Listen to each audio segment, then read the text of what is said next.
नमस्कार दोस्तों, आज हम बात करेंगे भगवत गीता में कहीं गई कुछ बातें हर मनुष्य को अपने जीवन के लिए सुनना चाहिए। तो चलो शुरू करते हैं। युक्ताहार विहारस्य युक्त चेष्टस्य कर्मसु युक्त स्वप्नावबोधस्य योगो भवति दुःखः। अर्थात जो खाने, सोने, आमोद प्रमोद तथा काम करने की आदतों में नियमित रहता है वह योगाभ्यास द्वारा समस्त भौतिक क्लेशों को नष्ट कर सकता है। जिसने मन को जीत लिया है उसने पहले ही परमात्मा को प्राप्त कर लिया है, क्योंकि उसने शांति प्राप्त कर ली है। ऐसे मनुष्य के लिए सुख दुख, सर्दी गर्मी और मान अपमान एक से है। न तो यह शरीर तुम्हारा है और न ही तुम इस शरीर के मालिक हो। यह शरीर 5 तत्वों से बना है, आग, जल, वायु, पृथ्वी और आकाश। एक दिन यह शरीर इन्हीं 5 तत्वों में विलीन हो जाएगा। मनुष्य का मन इंद्रियों के चक्रव्यूह के कारण भ्रमित रहता है, जो वासना, लालच, आलस्य जैसी बुरी आदतों से ग्रसित हो जाता है। इसलिए मनुष्य का अपने मन एवं आत्मा पर पूर्ण नियंत्रण होना चाहिए।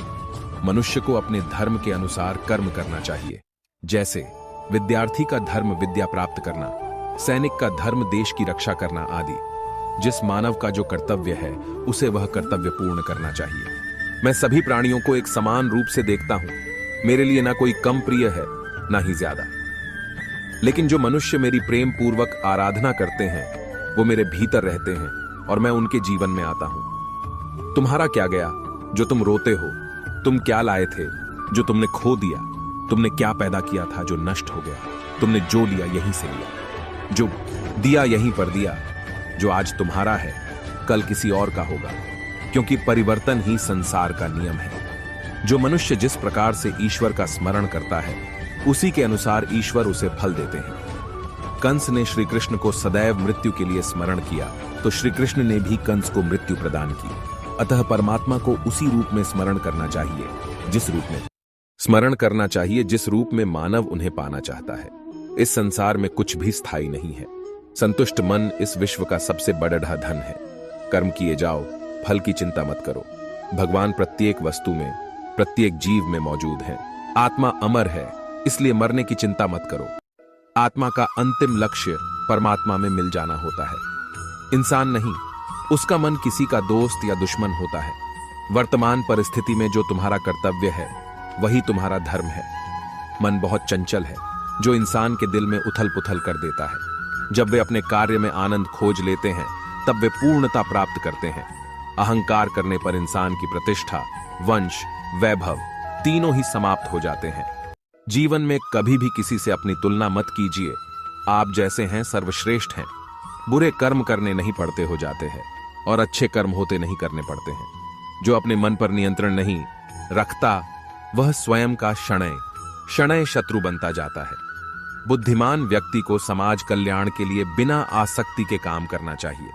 स्वार्थ संसार का एक ऐसा कुआं है जिसमें गिरकर निकल पाना बड़ा कठिन होता है। सेहत के लिए योग और किसी की जरूरत पर सहयोग दोनों से ही जीवन बदलता है। आत्मज्ञान की तलवार से काटकर अपने हृदय से अज्ञान के संदेह को अलग कर दो। दुष्ट लोग अगर समझाने मात्र से समझ जाते तो यकीन मानो महाभारत कभी ना होता। मनुष्य अपने विश्वास से निर्मित होता है। जैसा वो विश्वास करता है वैसा वो बन जाता है। मान, अपमान, लाभ हानि, खुश हो जाना या दुखी हो जाना ये सब मन की शरारत है, जिसे तुम अपना समझकर मग्न हो रहे हो। बस यही प्रसन्नता तुम्हारे दुखों का कारण है। उस इंसान का मंजिल से भटक जाना तय है जिसकी संगत में नकारात्मक लोग रहते हैं। प्रेम सदैव माफी मांगना पसंद करता है और अहंकार सदैव माफी सुनना पसंद करता है। सिर्फ दिखावे के लिए अच्छा मत बनो। मैं आपको बाहर से नहीं बल्कि भीतर से जानता हूं। जो इस लोक में अपने काम की सफलता की कामना रखते हैं वे देवताओं का पूजन करें। व्यक्ति जो चाहे बन सकता है यदि विश्वास के साथ इच्छित वस्तु पर लगातार चिंतन करें। शब्द उतने ही बाहर निकालने चाहिए जिन्हें वापस भी लेना पड़े तो खुद को तकलीफ ना हो। परायों को अपना बनाना उतना मुश्किल नहीं जितना अपनों को अपना बनाए रखना होता है।